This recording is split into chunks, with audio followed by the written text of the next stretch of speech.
Soundchat Radio merchandise is finally here. Go to soundchatradio.com right now so you can purchase your t-shirts and sweatshirts for children and adults in different color and sizes. Don't forget to subscribe to the channel, like, and leave your comments. And also make sure you press that notification bell so you can be the first for Siwagwan when it drops. It's the long-awaited episode 7. I know so many of you have been asking for the next episode, but I was giving you time to catch up. So those of you who got a chance to listen and leave your comments from episode 1 to episode 6, thank you guys so much.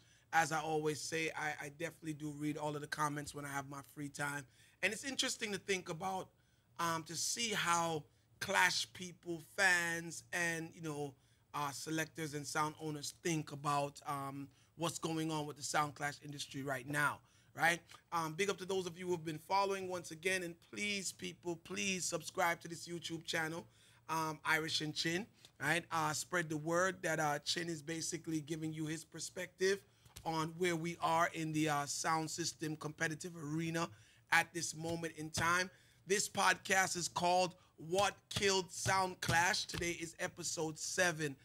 Like and share, leave your comments, subscribe to the channel. So, of course, when I drop a new one, you can be among the first people to view it and give your opinions, right? So, episode 7. Today, I think I want to talk about,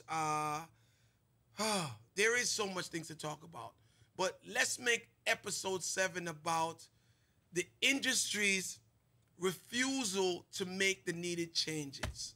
So what killed Sound Clash culture, right? The industry's refusal to make the necessary changes. And I think that many of you will already be like, bingo, right? There's this thing that I have that I always say when I'm speaking to you guys on the Soundchat Radio platform or just talking in general, right? If you don't evolve, then you're going to dissolve. It's just the law of nature, right? I think that as far as Sound Clash is concerned, we are failing to evolve. We're holding a lot onto traditional aspects of the competitive space that are pretty much outdated. Things that we should no longer do because it doesn't appeal to the generation that is forward coming. It doesn't appeal to the generation that's now. But we're still holding on to it because for some of us, it defines who we are, or it's supposed to define the status that we hold in the Sound Clash arena. But if there is no Sound Clash arena, then hello, you have no space. There's no status, right? So I think we need to get into that, the necessary changes that people have refused to make. And, I may come up with 1 or 2 of them, but there are, bear in mind, there's so many other changes that need to be made in the competitive space, right? The more I talk to sound men is the more I kind of believe, the selfishness, or I read into the selfishness of them not wanting to change. And it's all self-absorbent. It's all about themselves staying current and, staying in existence, right? And they feel that if the necessary changes are made, then it's not going to be beneficial to them. So I think that's one of the main reasons why we become stagnant or have become stagnant, right? Is because the necessary changes that need to be made by the necessary people are not being made. So, what are we talking about, right? Like, what am I talking about? I think this one's going to be short because I want you guys to think, and I want you guys to go also in the comment section and leave comments on what you guys think is necessary changes to Sound Clash culture, right? So let's take it back to the earlier days. Let's take it back to the 90s then, right? Because the 90s, everybody says, is the golden era of music and the golden era of Sound Clash, right? Things were a lot different in the Sound Clash arena, in a competitive space, right? Sound systems brought their own sounds. Remember that? That used to be part of it, right? So when you were clashing, you weren't able to clash on the next man's sound system. You had to bring your own sound system because, after all, if you're competing, you can't be competing with somebody on their sound system, right? So that was a given. Also, tune for tune was also structured differently. There was never a best of 10 in tune for tune. It was kind of just play tune for tune till I sound dead. In fact, in the older days, tune for tune wasn't even a mandatory situation, and I'll talk about that in a future episode, right? Why am I pointing out all of these things? Because a lot of these things that I'm mentioning don't happen now. And it's because just gradually and naturally, the Sound Clash arena evolved and kind of shedded some of the stuff that needed to be shedded, right? So because of technology, because of whatever the situation became, people stopped building sound systems. And then we went to sound clashes where 3 sounds were playing on one physical sound system, right? My point is that we were able to step away from that and we accepted it, and it didn't kill the culture. It was just moving with the time. Back in the days, sound clash tune for tune, half an hour long, an hour long, 45 minutes long, back and forth, people playing songs, digging deep into their boxes. But guess what? We moved away from that, and we started a tune for tune best of 10. We evolved because the 45 minutes of tune for tune was no longer exciting to many of us. So we had to cut it down to make it spicier. Playback songs in the early 90s and even in the 80s, it was a crime for you to play back a song in a dance. You're dead right away. You play back a song, that's it. The competition is over. You lost. We also shedded that rule because we evolved and we realized that, you know, in our time, that rule can really mess up a great sound clash. Because in our time, we realized that if the dance has a momentum and it has a wicked pace and the sound that's leading and giving us the most entertainment that plays back a song, it's going to be held to eliminate that person. And people are going to turn around and be upset with the referee or the promoter or whoever because, you know, that sound was bringing the most enjoyment. So we got rid of that whole tune for tune and whole, you know, if you play back a sound thing, I play back a song, you're dead. Now, I'm saying all of this to simply say this, people, right? Even though we don't want to be receptive to changes, we have made changes along the way, right? And some of those changes are extremely obvious. Some of them, it might not be as obvious to many of you. In fact, some of you are not really part of traditional sound clash. So you kind of came in and you see the thing set that way here, and you believe that it was always set this way. And it's not, you know, a lot of it was gradual. You know what I mean? You know, different people graduated from the dancehall space. Others inherited the dancehall space. And through that whole process, we kind of bend a lot of the traditional rules and all of that stuff, right? And I'm merely saying to you guys that necessary changes need to be made again. You know what I mean? And some of these changes should have already been made. One of the things that we are losing in sound clash culture is the excitement. The excitement of going to a clash, the excitement of being in a clash, the excitement of leaving a clash, right? And I say leaving a clash because back in the days, clashes used to be so exciting that, you know, we spent maybe 4 hours inside listening to the clash and jumping up and down and booing and yelling and voting and all of that. But then we went outside the club and we stood on the sidewalk for another 2 hours arguing amongst ourselves as dieharded clash fans about who won, who really won, who played a fake tune, who played a tune where nobody can play, and the conversation was great. That was excitement. That you know, that energy is not there anymore.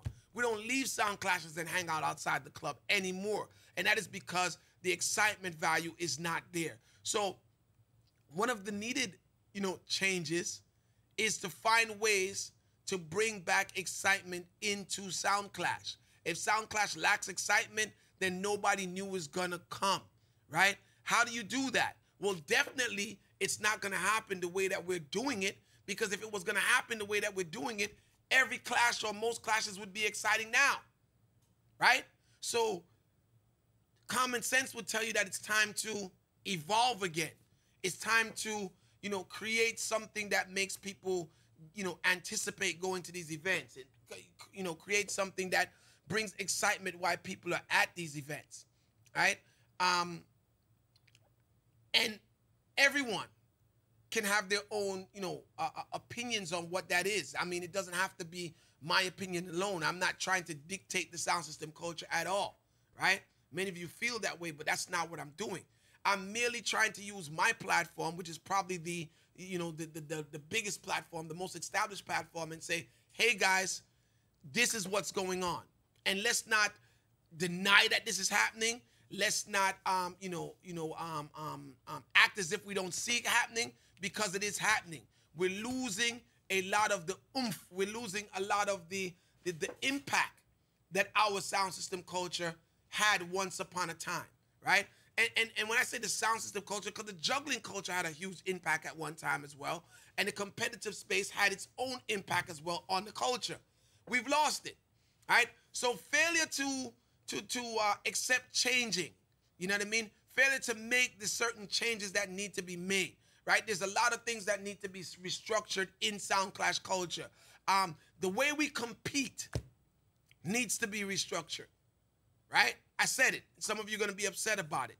Our ability to totally depend on dub plates and judge sound systems based on the amount of dubs that they have and the caliber of dubs that they have needs to also be changed, right? Persons having a lot of dub plates and not much talent, but they're allowing the dubs to shield them, and they hide behind the dubs, and you guys are calling them bad selectors and big sounds, also needs to be changed, right? The way we judge tune for tune needs to be changed. The songs that we allow to be played in tune for tune needs to also be changed, right? The selections that we play in a clash needs to be changed, right? And I know some of you are looking at it right now, and some of you are probably typing away like, yo, Chin is talking a bunch of shit right now, right? But again, I ask you guys this, and I'm not going to make this episode long at all, because I want to give you guys a lot of room to think. I don't want to think for you. I just want to point out the obvious, right? Those of you who are upset with what I'm saying and you want to keep it the way that it is, why is it not working if the way that it is the way that it needs to be moving forward? I believe that the structure that we're using has done its time. You know what I mean? If we're looking at the whole Irish and Chin structure, you're looking at like 25 years, right? Come on. 25 years is a long time. That's 2 decades and a half. It's a very long time to be using one structure, right? Now we're at a crossroads now where we need younger talents and younger patrons to come into Sound Clash. What are they coming into Sound Clash for, really? To listen to our music? To listen to our tune for tune? To listen to our dubs? It really doesn't make sense, because, they need the music to be theirs. Like how when we came in, we enjoyed the music so much that it was ours. We made it ours. We understood the artists. We understood the process of making dubs. We understood the process of presenting dubs. And this was stuff that we stood behind, because this was the music that we were listening to from day to day. A lot of these new generation people, they're not listening to, what we're listening to only. They're listening to a little bit of the new stuff that we're listening to, but they're influences by other genres of music as well, right? So in a nutshell, episode 7, which is short, and I know you guys been waiting forever, so forgive me, right? But episode 7 is that the Sound Clash arena is hurting, or if we want to, use the whole title of the podcast, what kills Sound Clash, right, is the lack of ability to make the necessary changes. So much people in the culture who hold influential positions, but they don't want to make the changes or instigate the changes that need to be made, simply because those changes may not benefit them, right? those of you out there who have made so much money from Sound Clash, those of you who have gotten so much popularity from Sound Clash, you guys do have a responsibility to Sound Clash to keep it going. And this responsibility may be making the necessary changes that doesn't benefit you. You know what I mean? And when I say when it doesn't benefit you, meaning that you might be a sound system that has Tennessee, Nitty Gritty, and Garnet, and Delroy Wilson, and D Brown, right? And because you have these gems, you want the whole Sound Clash to stay, you know, dead artists rule the dance hall, and in a tune for tune, you want to play some deep artists, and, you know, because it benefits you. And I get that. But does it benefit the wider culture is the question that I'm asking you guys. Like, how does, you know, Garnet Silk and Dennis Brown and, you know, Gregory Isaac help us in this time in what's happening in our space? I'm not saying that they shouldn't be played. Don't get me wrong. These are the fathers of our thing. You know what I mean? This is the pioneers and the icons. So by no means am I saying that they shouldn't be played. But I'm saying that the competition possibly needs to be restructured where they're not played in tune for tune solely. We're not depending on them in tune for tune because nobody's enjoying tune for tune anymore. Think about that, right? And again, this is going to hurt a lot of you feelings, but I'm saying it. Tune for tune should be just like every other part of the dance. Bust the dance and then turn it over to the next song. And then them bust the dance and turn it back over to you. And who can't bust the dance is going to be the loser. But in busting the dance, it should be whatever you can play to bust the dance. From the crowd rails for what you played, it means the crowd is enjoying themselves. We are doing it the opposite now in the Sound Clash arena. We're forcing the songs on the crowd and telling the crowd that they need to accept this because this is our tune for play. Right? And they're not accepting it. They're bored. So why don't we reverse it, make the necessary change, and play the songs that will ignite the crowd in a tune for tune sector of the dance to get that final lap of excitement. Same thing with the other parts of the Sound Clash, the first round, second round, third round, whatever it may be, right? Why does it have to be strictly dub plates? Why? Now, some of you say, yo, change your water down the thing and you tell them and them say, oh, 45 can play in a dance. And I get it. And everybody who's complaining about what I'm saying is the ones who spend thousands and thousands and thousands of dollars on dub plates, so they don't want the industry to change to be, you know, a 45 and dub plate mixture, because to them, if it's that way, one, they would have to admit to themselves that they waste their money. Two, they stand the possibility of being killed by a sound system with far less dubs than they have, right? So don't think for any reason, and I'm speaking to those of you that's level-headed, most of these sound systems who are jumping out and I say, oh, I'd pay a dub for playing a Sound Clash, don't think that they're saying that for the culture. They're saying it for themselves. Because if peer dub for playing a Sound Clash moving forward, then everything would be exciting. We would all be having fun in Sound Clash. Sound Clash would be selling off. The dub plate thing is not the way anymore. It's, you know, the industry is changing so fast. But we're trying to hold on to this traditional culture, right?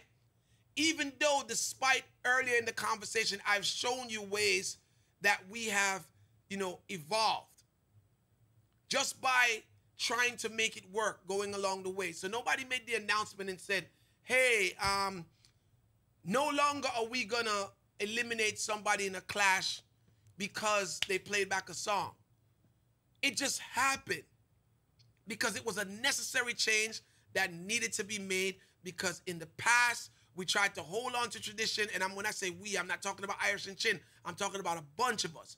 In the past, we've tried to hold on to this tradition of, you know, no playbacks in a dance. And when we tried to eliminate the sound who played back the actual dub, the crowd was upset about it. And the crowd became more upset. And the more we tried to do it, is the more we realized that it wouldn't work, until all of us as promoters and sound system owners just said, you know what? In playback a tune at a sort go, let's keep the clash going, right? natural progression, natural evolving. So why are we trying to hold back the evolution of the other aspects of the sport that needs to be changing? Like, I kind of don't understand it, right? You know, we're not getting the young people in there. We're not getting the excitement for even the older people that's still in there. So why not make the changes? What we're doing now in Sound Clash, holding on to all of the traditional rules, and I'm not saying to get out everything that's traditional, you know, but the ones that's in the way of growth and progress, we got to get rid of them for a better Sound Clash tomorrow. It's a no-brainer. Anything that's not creating excitement in Sound Clash anymore needs to go. Anything that's not helping us grow needs to go. Anything that's boring us in the dance needs to go. And we need to progress into another era of excitement. And then maybe we could, you know, see people from the dancehall space coming back into Sound Clash because, you know, we're making a lot of noise again. All right? Episode 7. Thank you guys so much for joining in. I wanted to make this one pretty short and pretty precise. I know some of you definitely are typing away now. Leave your comments. I read all comments. Necessary changes. Failure to make the necessary changes, identify and make the necessary changes has killed Sound Clash culture, right? Because some of us have failed to even identify the changes that need to be made. We still think that everything is good. So again, stay tuned for episode 8, people.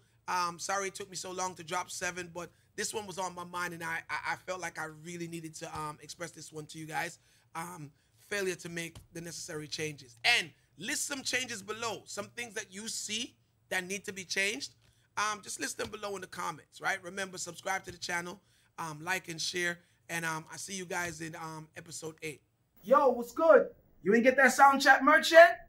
What you waiting on? You bugging. Go to soundchatradio.com right now and get that merch. Get yourself right.